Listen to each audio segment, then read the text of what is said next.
Ora, muito bem, sejam bem-vindos a mais um vídeo do canal Biomundo. Hoje vamos iniciar o estudo de uma nova unidade, a unidade 2 de Biologia do 10º ano, designada de obtenção de matéria, mais especificamente com o subtema membrana plasmática e transportes transmembranares.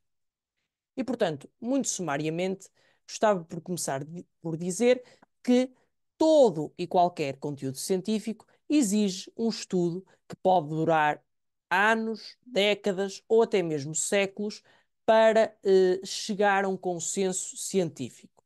O mesmo aconteceu com a membrana plasmática, ou seja, o organelo que vamos dedicar este vídeo. E daí terem surgido, no século XX, dois tipos de modelos. Os modelos de Debson e Danieli, proposto em 1935, e depois, mais tarde, já em 1972, o modelo de Singer e Nicholson, que é o atualmente aceito pela comunidade científica.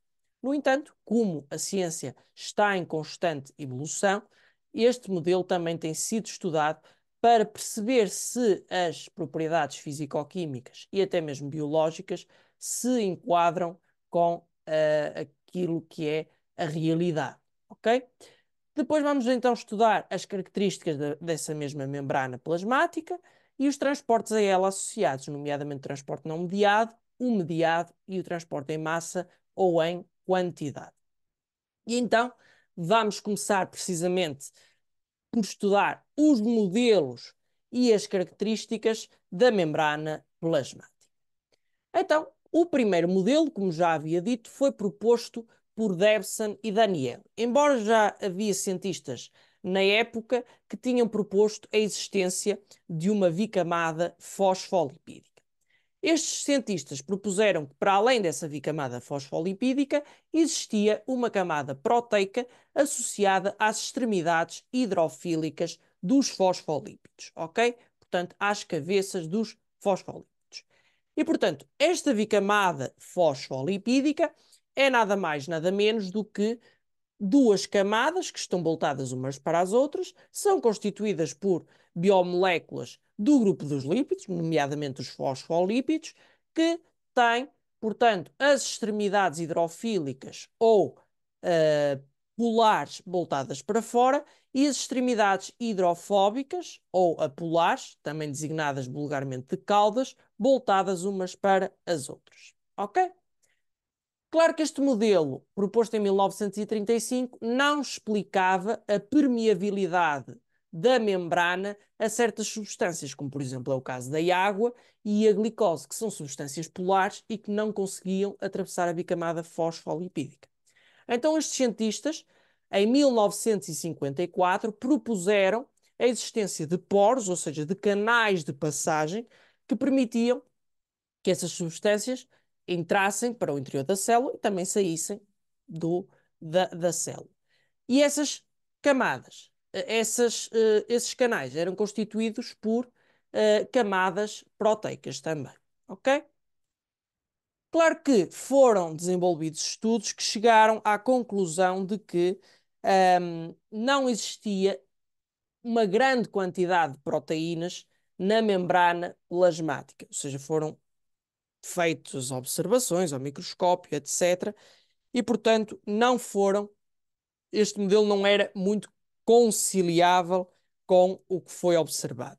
Então, em 1972, já uns anos mais tarde, o Singer e Nicholson propõem um novo modelo. Um modelo em que já não existe, como podem ver nesta imagem, uma camada proteica, ok? A bicamada fosfolipídica mantém-se, mas o que acontece às proteínas é que elas estão dispostas de forma diferente. Portanto, existe apenas uma pequena quantidade, ok? Que muitas delas servem como canais, portanto, são proteínas intrínsecas e outras são proteínas extrínsecas. Outra coisa que se destaca neste modelo é que ele designa-se de modelo de mosaico fluido. Isto porquê? Porque a membrana deixa de ser um organelo rígido para passar a ser um organelo não rígido, ou seja, fluido, ok? Em que as substâncias têm mobilidade, ou seja, tanto os fosfolípidos como as próprias proteínas podem mover-se, ok? E então, é este o modelo que é atualmente o mais aceitável, embora estudado também, pela comunidade científica, ok? E então, em relação aos fosfolípidos, existem três tipos de movimentos que eles podem realizar. O movimento lateral, ok? Que é, portanto, o trocar de posição uns com os outros na mesma camada, ok? Portanto, na mesma camada podem trocar horizontalmente ou lateralmente a sua posição. O movimento transversal, que é o flip-flop, ou seja, trocar com a camada de baixo, por exemplo, este, por exemplo, que está aqui passar para a posição deste e este para a deste, ou então ainda o movimento de rotação sobre si mesmo, ou seja, mais ou menos como a Terra que faz uma rotação em torno do seu eixo, eles também podem fazer. As proteínas podem ser de dois tipos: proteínas extrínsecas ou periféricas, ok? Que estão um bocadinho à semelhança do modelo de Devson e Danieli, ligadas às extremidades hidrofílicas, portanto às cabeças dos fosfolípidos, por ligações fracas e, portanto, podem ser facilmente quebradas, ok? E, portanto, como vimos aqui, são estas proteínas aqui. Geralmente encontram-se mais presentes no meio extracelular. Não quer dizer que também não estejam presentes no intracelular. Depois, as proteínas intrínsecas ou integrais que penetram a bicamada fosfolipídica, ok? E que são geralmente úteis para a passagem de substâncias polares, ok? Portanto, que não conseguem atravessar a bicamada fosfolipídica. Depois temos ainda outro tipo de moléculas que são os glícidos, que associam-se às proteínas, ok? E são então glicoproteínas, ou os glícidos que se associam aos lípidos, neste caso aos fosfolípidos, que são os glicolípidos. E eles encontram-se no meio extracelular e são encarregues de reconhecer substâncias que estão, portanto, neste mesmo meio extracelular. Por exemplo, vamos supor por reconhecer uma dada proteína ou um dado glícido, um dado agregado molecular que queira entrar no interior da célula, ok? E as glicoproteínas e os glicolípidos formam o glicocálice. Muitas vezes esta espécie de organelo é muito é comum referir-se, por exemplo, no caso dos seres procariontes, como é o caso das bactérias, ok? Depois, características gerais da membrana plasmática. Como já tínhamos visto, então, quando estudámos a célula, uh, não só a célula eucariótica, mas também a célula procariótica, porque todas as células bióticas são constituídas por membrana plasmática, vimos que a membrana plasmática é muito importante para se estabelecerem intercâmbios entre o meio extracelular e o meio intracelular. E também para garantir que as características físico-químicas e biológicas do citoplasma são mantidas, ok? Pronto. Depois, a membrana plasmática possui permeabilidade seletiva, ou seja, ela não é permeável a todas as quaisquer substâncias. Ela é só permeável a algumas, nomeadamente substâncias apolares, como é o caso de alguns gases, ok? Como o oxigênio e o dióxido de carbono, ok? Um, o, por exemplo, isto dificulta a passagem de substâncias polares, como é o caso da água e da glicose, não é? E, portanto, estas substâncias têm que recorrer a proteínas intrínsecas, nomeadamente às permeases, que as vão transportar para o interior ou para o exterior da célula, ok?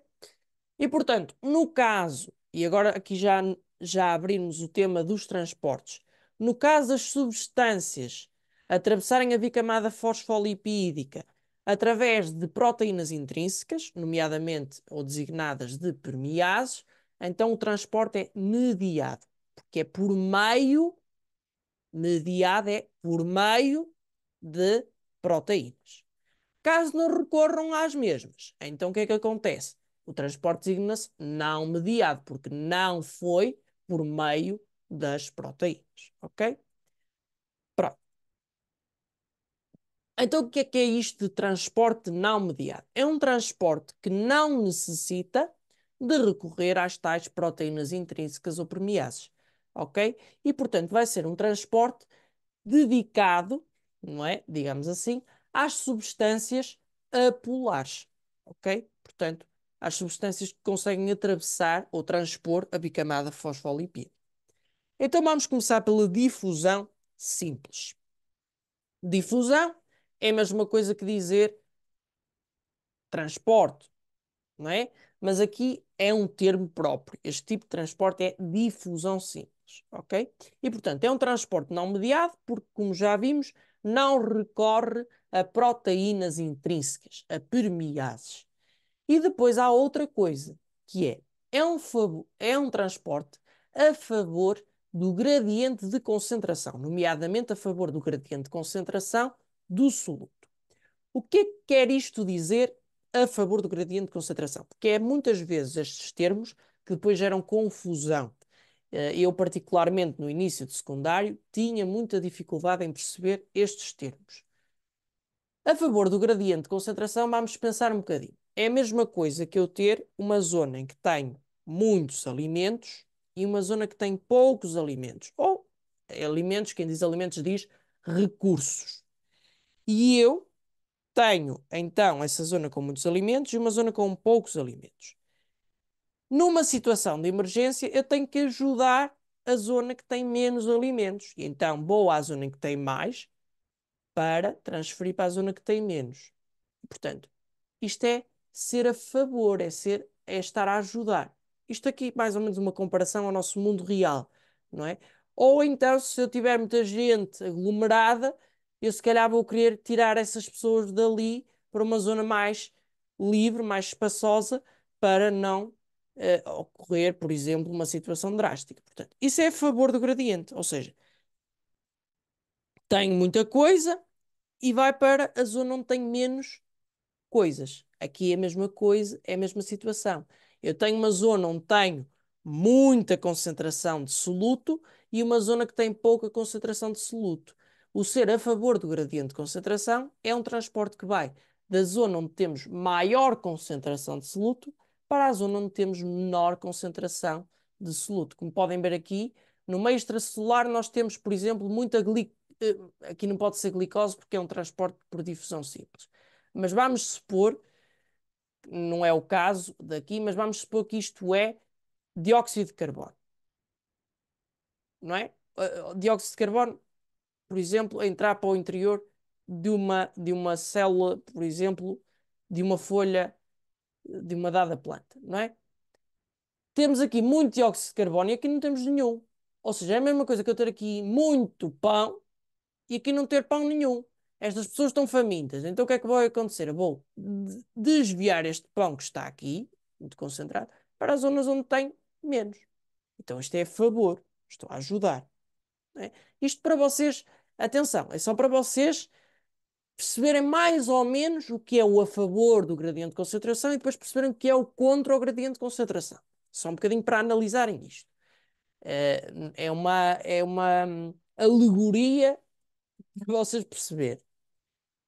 Ora, se eu estou a mobilizar de áreas que têm muito para áreas que têm pouco, isto é um transporte que não precisa de gastos energéticos, ok? É um transporte passivo, ok?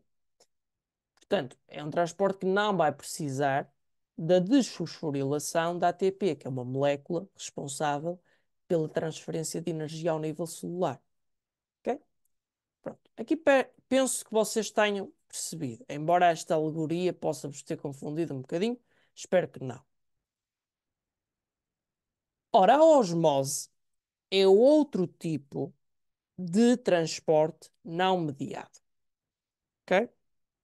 E também pode ser considerada uma difusão simples. Mas a osmose em si é um transporte separado da difusão simples porque refere-se ao movimento da água, ok? e não ao movimento de soluto.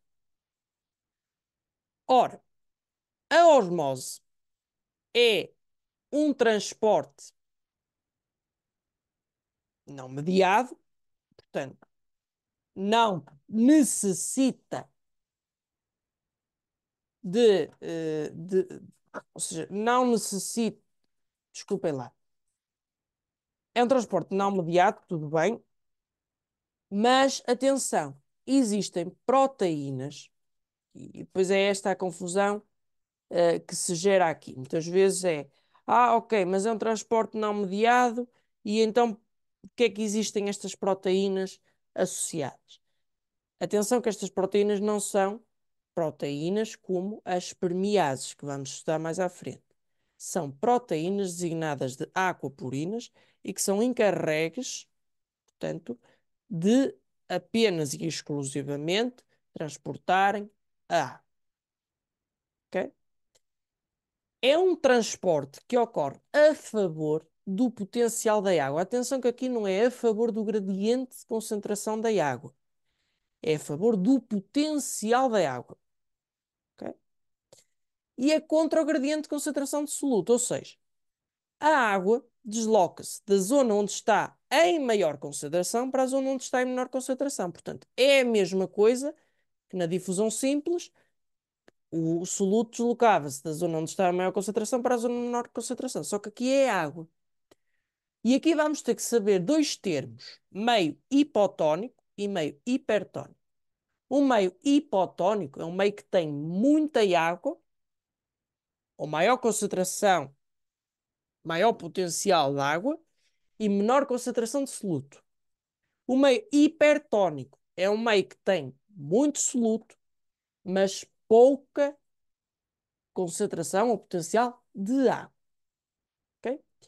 Então, a osmose dá-se sempre do meio hipotónico, ou seja, do meio que tem maior concentração ou potencial de água, para o meio hipertónico, ou seja, para o meio onde temos maior concentração de soluto e menor concentração de água.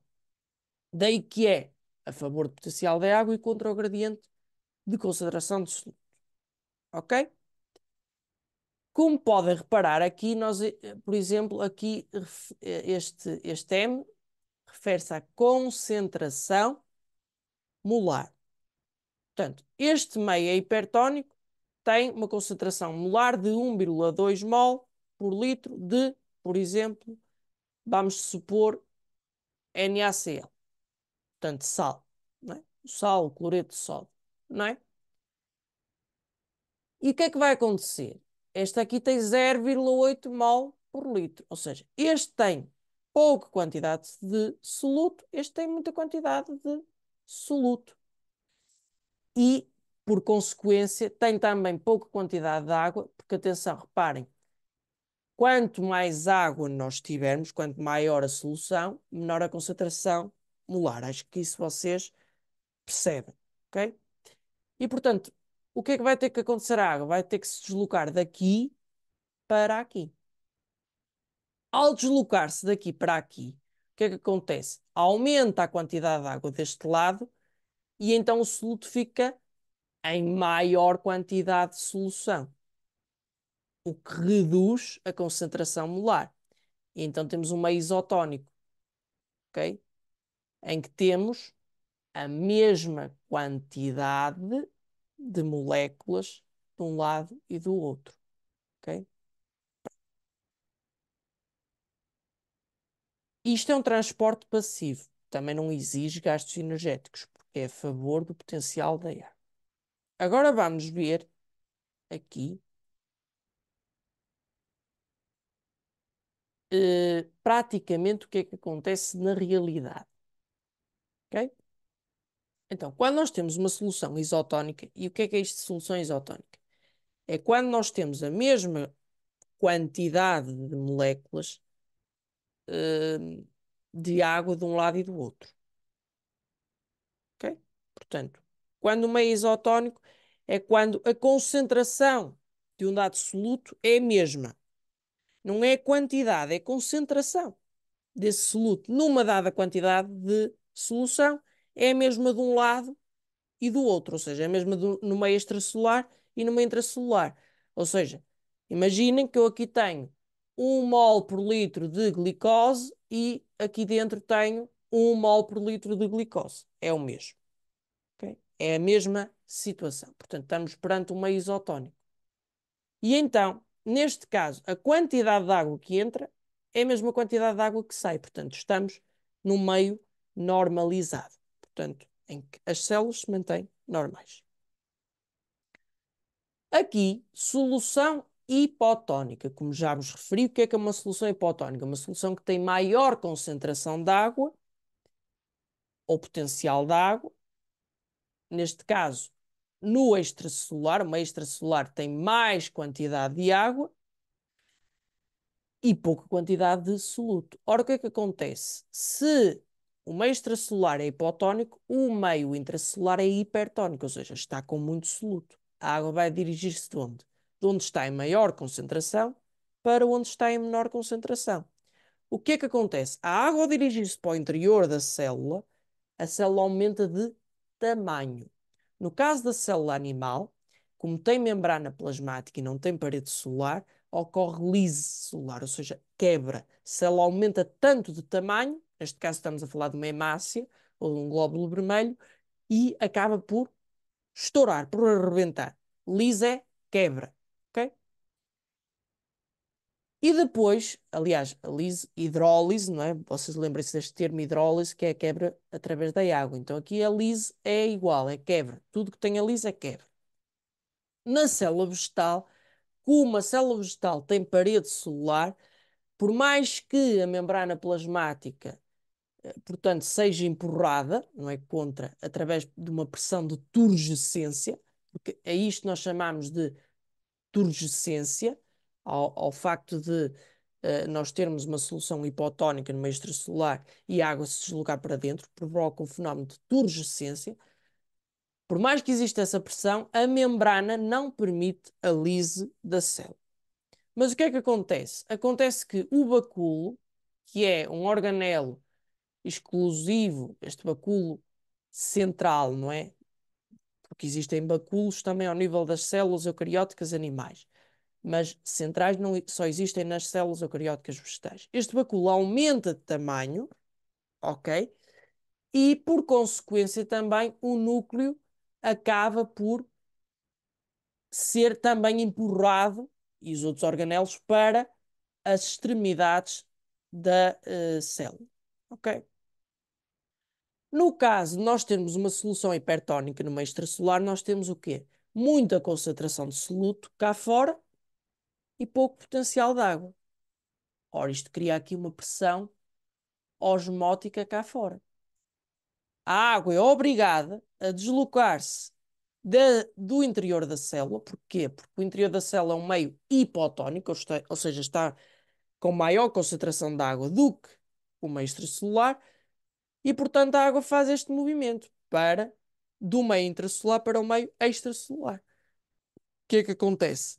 Plasmólise, okay? Que é nada mais, nada menos do que um enrugamento ou da célula com a sua diminuição de tamanho. No caso das células animais, então a célula contrai-se. Nós temos aqui, por exemplo, esta hemácia completamente contraída, enrugada, etc. No caso das células eucarióticas vegetais, a membrana plasmática praticamente que se desprende da parede celular, o bacilo, que é onde se acumula a água, diminui drasticamente. Porquê? Porque a água está a sair e, como consequência disto, também os organelos acabam por ficar ali todos empacotados, ok? Nomeadamente o núcleo ali próximo do bacilo e, por exemplo, aqui estamos a ver cloroplastos ali já mais próximos uns dos outros, ok? Pronto. Aqui temos uma observação ao microscópio óptico composto que, se tiverem oportunidade de fazerem isto, ou se já tiveram oportunidade de fazerem isto na vossa escola, É muito importante para vocês perceberem, então, a plasmólise e a turgescência. Perceber a osmose é muito importante uh, para muitas coisas, para muitos fenómenos biológicos, etc., que vocês depois vão estudar noutras unidades. E aqui, por exemplo, temos o caso de células eucarióticas vegetais, e podemos dar o exemplo, por exemplo, se vocês pegarem numa pétala de uma flor de japoneira, não é? Das camélias, não é? E colocarem então aqui numa solução, um, portanto, aqui neste caso está a ocorrer, portanto, plasmólise, não é?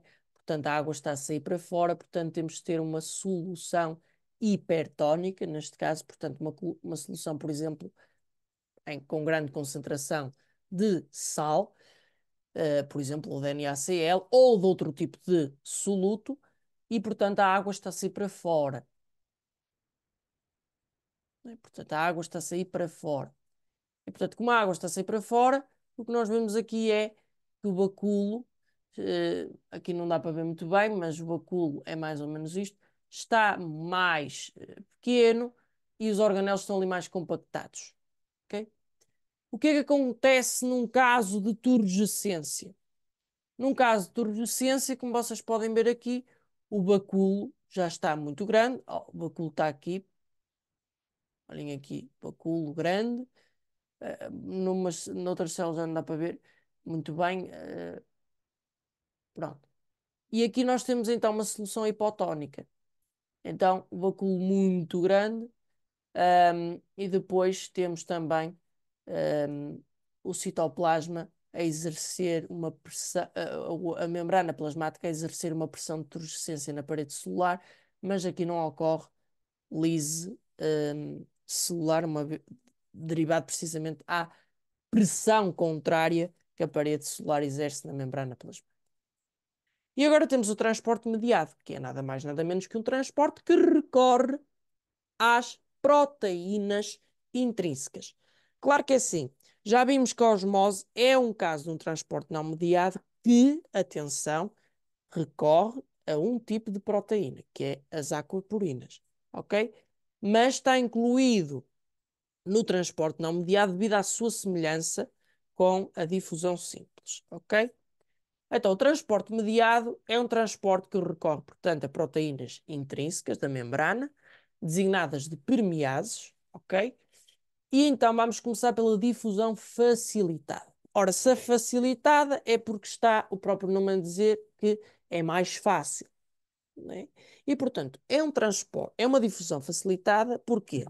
Porque ocorre a favor do gradiente de concentração do soluto, ou seja, da zona onde o soluto está em maior concentração para a zona onde o soluto está em menor concentração. Portanto, a mesma ladainha que já havia dito na difusão simples.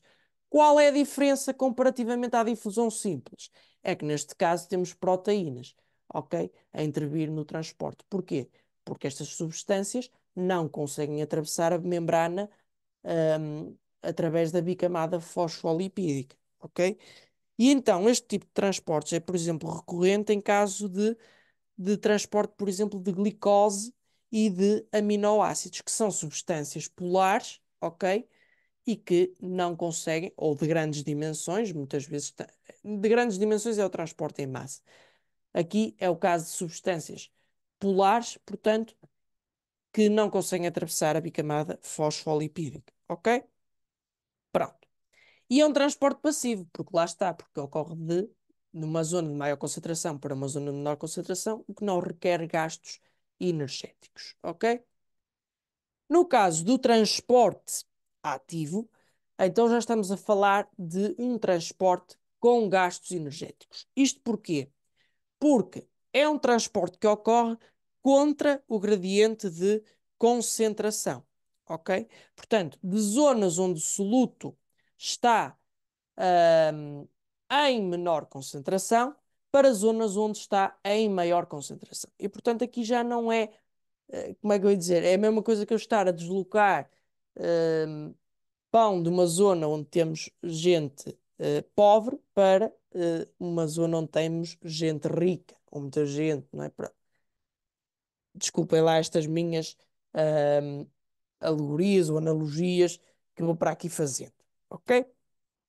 E é um transporte mediado porque ocorre através de proteínas transportadoras, nomeadamente temos o exemplo da bomba sódio-potássio, que é encarregue pelo transporte de íons Na+, portanto íons de sódio, e íons de potássio, íons K+, ok? Portanto, como vamos ver já de seguida. Este tipo de transporte é muito importante também ao nível celular, porque requer gastos energéticos, neste caso, portanto, é um transporte ativo, requer gastos energéticos, requer desfosforilação da adenosina trifosfato, que é uma molécula uh, de transporte de energia ao nível celular, e, como eu estava a dizer, é um transporte importante porque permite que as células mantenham constante a concentração de certas substâncias ao nível do citoplasma, ok? E portanto, vamos ver um vídeo em que vão explicar mais ou menos, o vídeo é em inglês, mas eu depois vou-vos pôr a par da situação, vai-vos explicar como é que ocorre este tipo de transporte, que é apenas um exemplo do transporte ativo, ok? Então vamos assistir.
Portanto, como podemos ver neste vídeo, um, o que é que consiste a bomba sódio-potássio?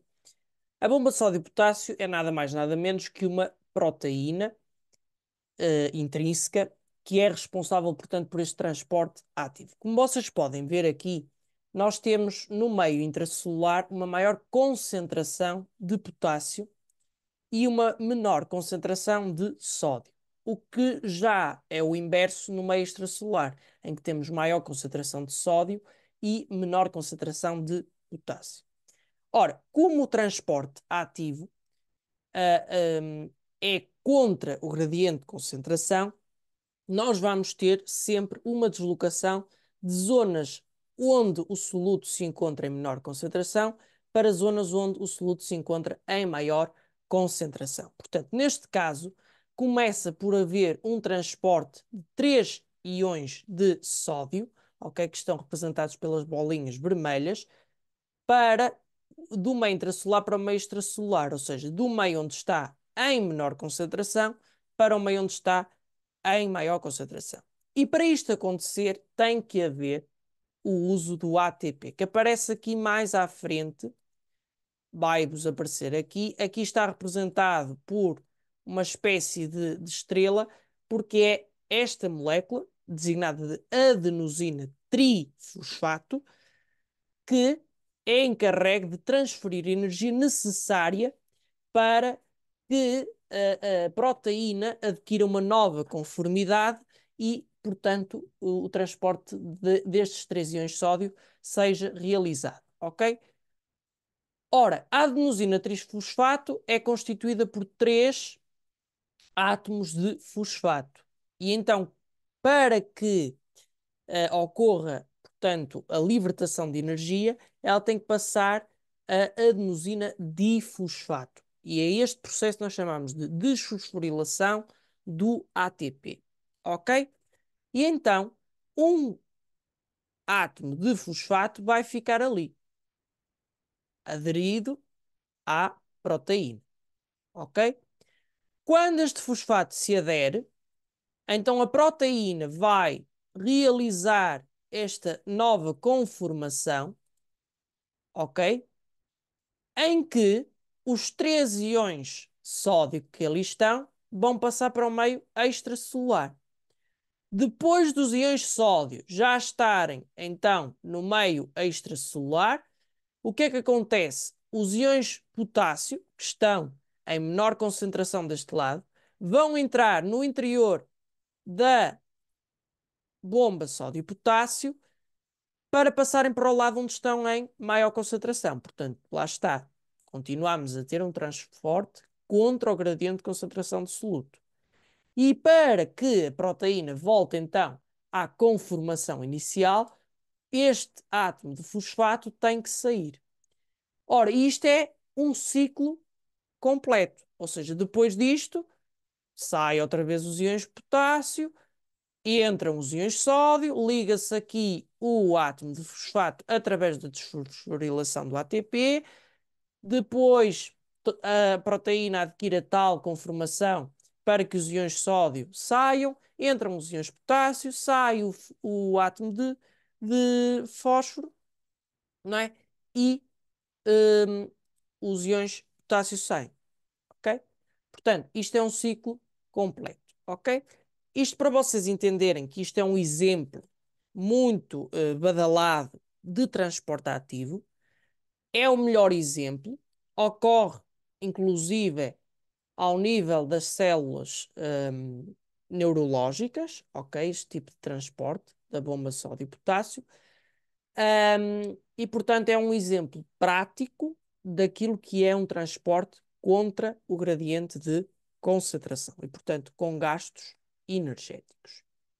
E é o único tipo de transporte que nós estudamos que é contra o gradiente de concentração do soluto. Claro que a osmose também é, mas no caso da osmose, falamos de que é a favor do potencial da água e, portanto, não há gastos energéticos. Ok?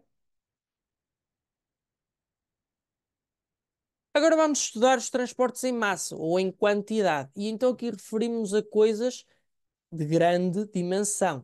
Já não estamos a falar de micromoléculas, como temos vindo a falar aqui, como é o caso, por exemplo, ou de íons, não é? Mas sim de grandes moléculas. Por exemplo, um agregado molecular, uma proteína, ou até mesmo bactérias, vírus, etc.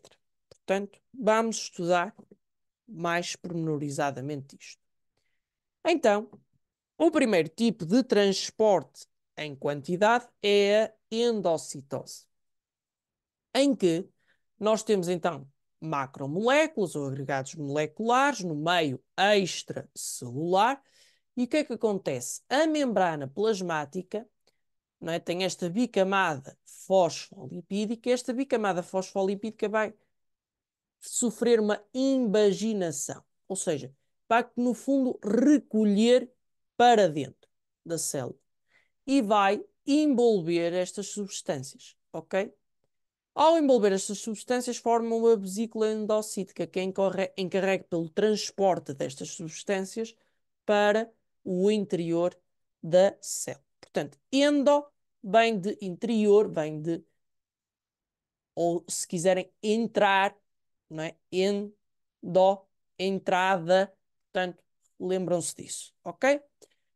A endocitose pode ser de dois tipos: pinocitose, comumente associada por exemplo, à inclusão ou absorção de substâncias como os lípidos, como gorduras, etc., através da invaginação da membrana. Portanto, substâncias que estão em solução, geralmente lípidos, ok? Pronto. Isto, por exemplo, ao nível do intestino delgado, é um dos exemplos. Ou a fagocitose. A fagocitose é mais conhecida do que a pinocitose, porque geralmente relata a inclusão de agregados moleculares ou então de, por exemplo, bactérias, vírus, etc., em que a célula emite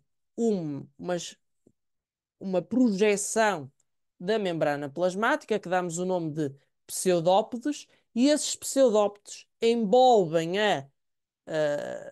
portanto, esse agregado ou esse material e recolhem-no para o interior. Ok? Pronto. A exocitose é o processo oposto à endocitose. Portanto, exo vem de exterior, não é? Portanto, exterior. Exocitose, lembram-se de exterior. Portanto, é um transporte que se dá do meio intracelular para o meio extracelular. Geralmente, deve-se, por exemplo, a substâncias de excreção, ok? Portanto, substâncias que não têm qualquer valor para a célula e, portanto, têm que ser excretadas, ok? Porque podem, por exemplo, ser fatais para a célula. Por exemplo, vamos supor que há uma bactéria que absorve um dado antibiótico, esse antibiótico está ali e imaginem que ela vai secretá-lo, uma ideia, imaginem, porque esse antibiótico se mantém na célula pode, portanto, prejudicá-la, ou então uma secreção, ou seja, por exemplo, enzimas, não é? Existem células, nomeadamente, por exemplo, estou-me aqui a lembrar de alguns leucócitos, que produzem enzimas que são secretadas para o meio extracelular para, por exemplo, atacarem um ser patogénico, ok? Uma bactéria, etc. Ok? Pronto. Então aqui o que é que acontece? Nós temos uma vesícula exocítica, que é constituída, portanto, por fosfolípidos, e estes fosfolípidos vão se fundir com a membrana plasmática e vão permitir a excreção ou secreção, ou mais concretamente, eliminação destas mesmas substâncias, ok? Porque atenção que há uma diferença entre excreção ou secreção, ok? Embora aqui não seja relevante, mas já ficam com a ideia de que excreção é quando geralmente é a eliminação de substâncias que não são úteis ou até são mesmo tóxicas para as células. Secreção quer dizer que são substâncias que são produzidas no interior da célula e são expulsas do interior para uma dada função, nomeadamente no caso das enzimas, pode ser, por exemplo, para decompor uma dada macromolécula, para atacar um ser patogénico, portanto, geralmente tem estas funções, ok? Prontos, espero que através deste vídeo vos tenha ajudado a compreender melhor os transportes transmembranares. No próximo vídeo iremos falar da digestão ao nível dos seres heterotróficos, ok? E portanto, até lá, espero que tenham uns bons estudos, espero que corra tudo bem convosco. Deixem um like no vídeo, comentem, partilhem e subscrevem no canal. E não se esqueçam, todo o sonho brota de uma pequena semente. Isto é o essencial do nosso vídeo. Tudo bom para vocês.